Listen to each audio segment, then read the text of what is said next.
मेरा ख्याल है ये जो गाड़ी है अभी तो ये भी चलने के काबिल नहीं है।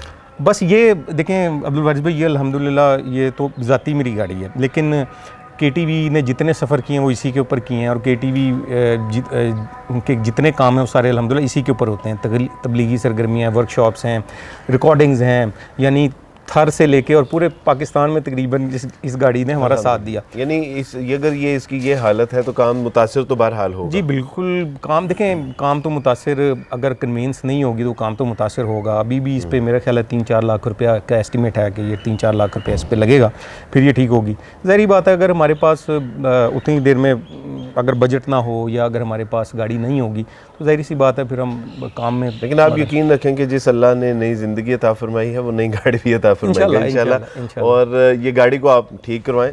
इस गाड़ी से अल्लाह ने वाक़यातन बड़ा काम लिया है। मुख्तलिफ शहरों में जो है वो सहराओं में, पहाड़ों पे अल्लाह सुब्हानहू तआला की तौफीक से ये गाड़ी गई है। और इस गाड़ी को जब भी आप ठीक करवाएं उसमें आपने मेरी तरफ से कम 50K जो है वो आपने लगाना है, ताकि ये जहाँ जाएगी, जब तक जाएगी, जब तक खत्म नबूवत के काम में 4 लाख रुपया लग रहा है तो 50,000 रुपया मेरी तरफ से हमारे 3.5 लाख रहेगा इंशाल्लाह। तो ये जब तक चलेगी, जहाँ जहाँ जाएगी, हशर वाले दिन इंशाल्लाह अल्लाह सुब्हानहू तआला की तौफीक से वो रास्ते गवाही देंगे कि अल्लाह सुब्हानहू तआला जिसमें किन किन लोगों ने हिस्सा डाला।